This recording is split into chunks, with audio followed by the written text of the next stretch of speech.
The injured, many of them riot police, arrive at hospital after two separate explosions near Beşiktaş football stadium in Istanbul. I heard two loud explosions within 30 seconds of each other. I saw flames. I walked towards the police bus, which was on fire, and I saw policemen inside. Turkey's Interior Minister Süleyman Soylu says one of the blasts was caused by a car bomb which targeted a bus of riot police. The other was caused by a suicide bomber in Maçka Park, close to the stadium. The explosions took place 2 hours after a football match ended between Beşiktaş and Bursaspor, two of Turkey's top teams.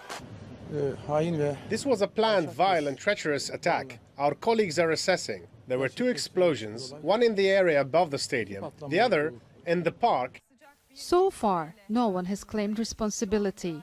Analysts say either the banned Kurdish Workers' Party, the PKK, or ISIL are likely to be behind the attack. It's most likely that the PKK or the Kurdistan Workers' Party militants carried out this attack because it was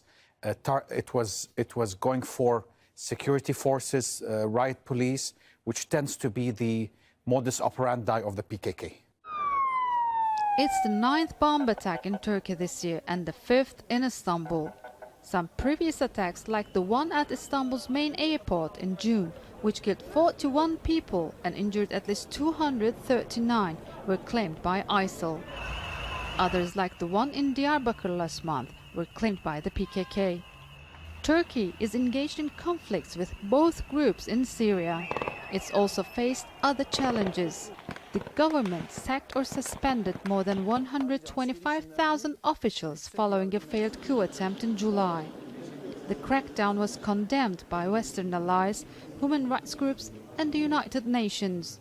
There is a sense of uncertainty, and when you think about the political uncertainties in Turkey following the failed coup attempt in July being exacerbated by this kind of thing, you realize how difficult it is for the people of Turkey. The government imposed a temporary blackout on coverage of the explosions in Turkey, citing national security reasons. It says security forces in Istanbul are on high alert. Turkish people are worried and eyes are on both the outlawed Kurdish Workers' Party, the PKK, and ISIL. The car bombing that targeted the riot police bears signs of the work of the PKK.